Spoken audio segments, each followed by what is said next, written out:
Summon. Today I was going to do a video on different books. I can't even pick these up. That'll be the thumbnail, it's just me holding a bunch of books. So, I got a big cup of hot chocolate, and if you don't have a cup of hot chocolate currently, we'll go and get one, I'll wait. You got one? Good! So anyway, I've been asked to list all of the books that I have referenced in previous videos, and there are some online resources that I will mention, and I will put them in the link in the description, all the names of these books and the authors. So I've tiered these by most useful, most recommended to get, to they're there if you want to get them. There are some that I've read that they're good, they're helpful for, you know, drawing your own. You'll see my notes in them anyway. So first off, I have a copy of the Pocket Havamal. As always, I have notes. I make notes in nearly all of my books. So I just use this. I used to carry it around with me. It's just a nice little copy to have if you want to carry one around with you, or if you just want something that's easy to, you know, pick up and put around and everything. So this one I definitely would recommend because it's just very convenient. It's like the pocket Bible for Norse pagans. The second, which also features, I believe this also features the Havamal in it. Grimnismal Havamal. Yeah, the Havamal is in the beginning of this book as well.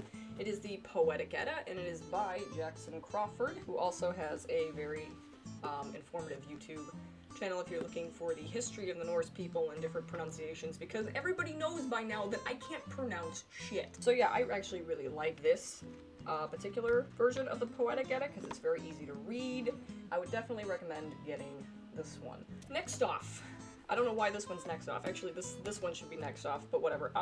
This one is the Saga of the Volsungs, which I got at half-price books for $7.99. I picked this one up purely because it was like the only Norse book they had. If you're interested in different sagas and everything, I would definitely recommend picking up the Volsung saga because it's just good, it's just fun to read, really. This is a really interesting saga and I enjoyed reading it. Obviously, because it's literally like falling apart, that's how much I enjoyed this particular book. And this one is by Jesse L. Byock. That's probably not how you pronounce that, but we've already established that I can't pronounce anything correctly. This one is the one that I think is good to go along with Poetic Edda, and it is Neil Gaiman's Norse Mythology. I'm biased because I already love Neil Gaiman, and I actually really enjoyed his interpretation of all of these stories. One that I bookmark in particular, I just love the way some things are phrased. This was in when Sif loses her hair, and I just want to read this particular part because it always makes me laugh. "Why do you say that?" said Sif, touching her bald head frantically, as if the fluttering touch of her fingers would make her hair return. "Because," said Thor, "when something goes wrong, the first thing I always think is, it's Loki's fault. It saves a lot of time." That's just always stuck with me because it's written in plain English, so it really kind of like brings the gods down. It's not written in a poetic language like thou shalt do this. It's written in plain English, and it's fun to read, and it's a good way to establish the basics of the stories without having to like try to decipher Shakespeare.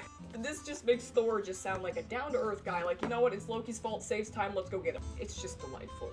If you want a book that's, why do I live next to train tracks? If you want a book that's just fun to read, even if you're not looking into getting into Norse paganism, if you just want a story that's just fun to read about the gods, this is great. Another book that I think is really worth getting, and it is called Northern Magic, Rune Mysteries and Shamanism by Edred Thorsson. And I actually really enjoyed reading this book. It goes into the runes, and it has rune poems to go along with it. It goes through how to create galdr, helms of awe, and it even lists different, I mean, it doesn't skimp on the details. It literally tells you a lot about how to get started, understanding all of that, different modifiers, and everything of that sort. If you want to learn more about runes in particular and galdr, this would be a very good book to start out with. There is another book by, his last name is Flowers, I believe, and I couldn't find it for the life of me. Loki apparently decided to hide it because it's not in my bookshelf, and I don't know what I did with it. But it was another galdr book, and it was really good as well, and if I can remember the name of it, if I could find it, I would put it in the description. But yes, that was another one I wanted to include to go along with this one that apparently somebody decided to hide. But yes, this is definitely recommended. Northern Magic. Another one that some people like, some people don't. I think it's interesting. I have my taxes in this book. I think I was using those as a bookmark. Oh crap! Anyway, this is a big book. This is our Troth Volume 2. I haven't read the first one yet because I think one goes into more of the history of Norse paganism. This one's more about modern interpretations and how to incorporate it into your daily life, which is why I picked this one up first. But really it goes through, you know, day to day, different holidays, Yule, winter nights, holy feasts, death and burial, marriage, birth, ritual, religion, and it's just like these different different little chapters that various people have written. And while some people don't like this book, I think that even if you don't agree with everything it says, you can still take useful information from it. So if you wanted a good starting point to building your own day-to-day practices, this is a good place to go. Somebody's gonna say that it's not in the comments, but I mean, as a baseline, it's not bad. I'm not even drinking my hot chocolate. No, it's definitely a useful book to have if you want a book about modern day interpretations and how old traditions can fit into your everyday today. Next up, and this has really nothing to do with Norse paganism in particular, as much as just witchcraft, I suppose, is Natural Magic by Sally Dubats. It's not the best book, but it is slightly Wicca leaning, which I usually tend to stay away from, but it is useful for things. And as usual, I have numerous notes. I don't know why I decided to write my notes in runes that day, but I did. And this one I got probably about 6 years ago. It's been a while. It has been a while because I have an old picture of me. I don't even know if you can see that. And you can't really see it, but it's an old Polaroid of me when I was doing a play.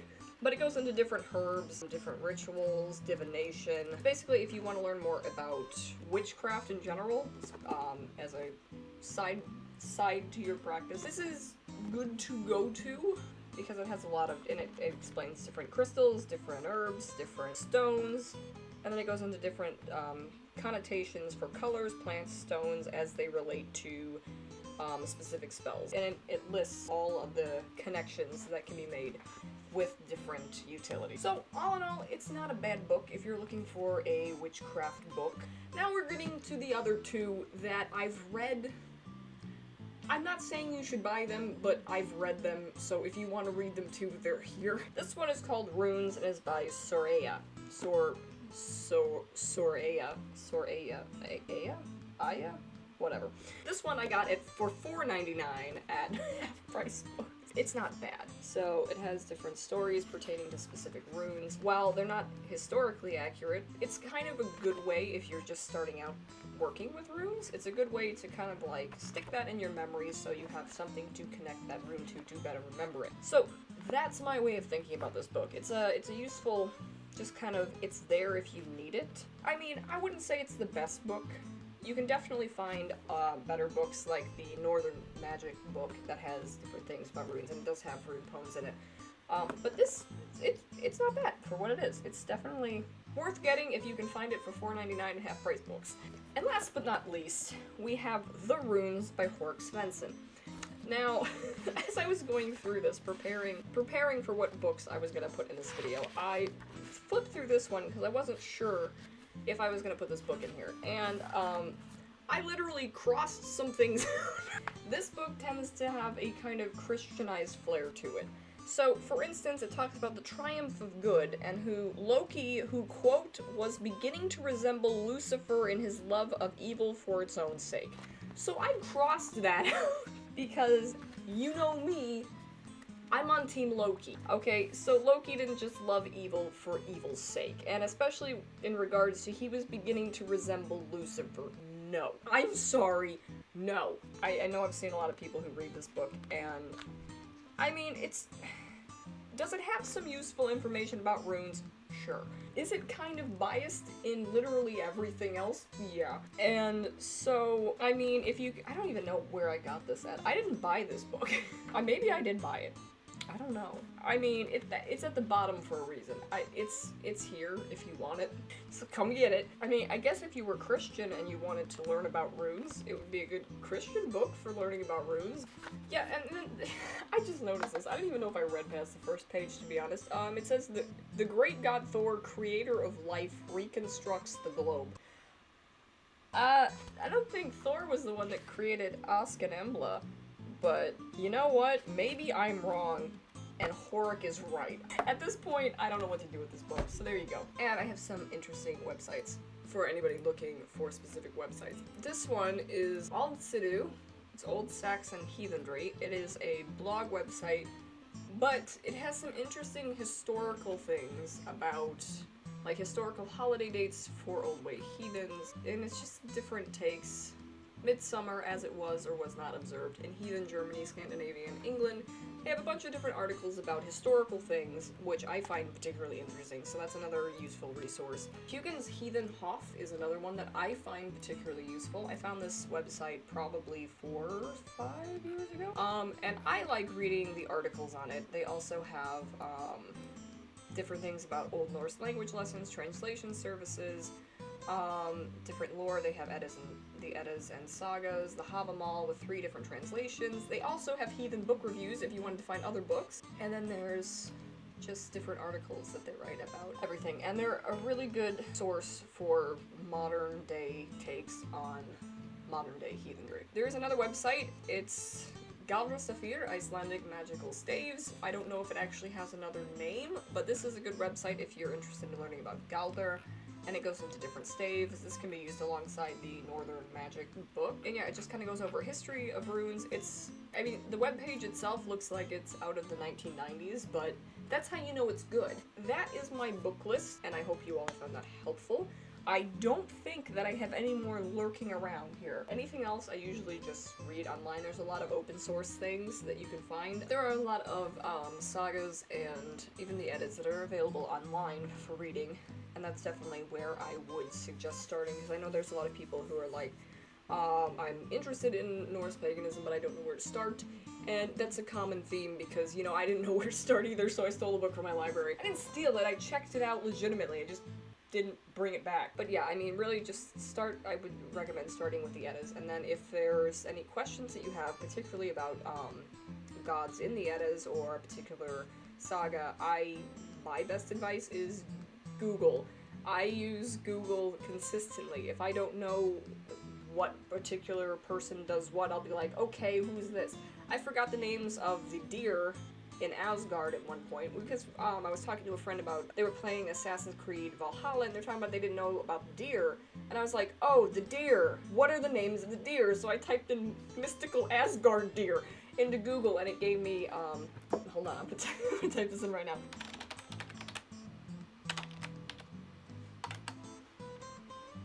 Yeah, so Dane, Dodlin, Junior, and Druthord. You know I can't pronounce shit. Yeah, they are the mystical deer that nibble on Yggdrasil. And I used to know those names a long time ago, and obviously I can't remember names to save my life, so I was like, mystical Asgard deer. Seriously, Google's great. You can type in the weirdest, wonkiest shit and they'll be like, I got you, fam. I know what you're talking about. Mystical Asgard deer. I know what that is. There's no stupid questions when it comes to Google. Like, literally. I've asked it some pretty questionable questions before and it's like, Peacock Town, Florida. My feet are cold, but my body warm. House chicken? Okay.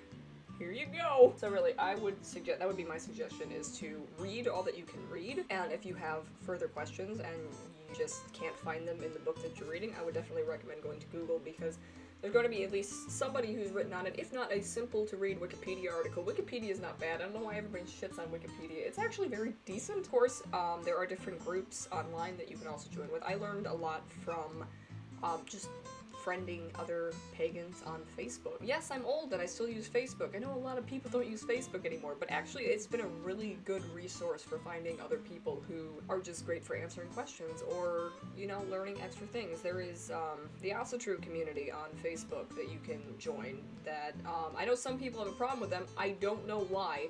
I think a lot of people think they're too universalist, but I mean, it's still a good place to get a lot of information from, and I've learned a lot from talking to other people in that community, and they post a lot of interesting things, and that's how I found that one website, the Heathenhof website. That's how I learned about that. Somebody had posted a link to an article about Odin and depression. And I was like, that's interesting, so I found that website, and I was like, so, I mean, it's kind of a culmination of a lot of different outlets that you can learn a lot from. So, it's been 26 minutes I've been recording. I think I've been rambling my mouth enough to annoy everybody. So I hope that this video has been informative to you, and that these books have given you an idea of a good starting point where you can start to build your own go-to books on the subject. And if you have any questions, feel free to leave those in the comments below. If you have any other books that you feel that could help other people out, definitely leave those in the comments below. And until the next time, gods be with you. Goodbye.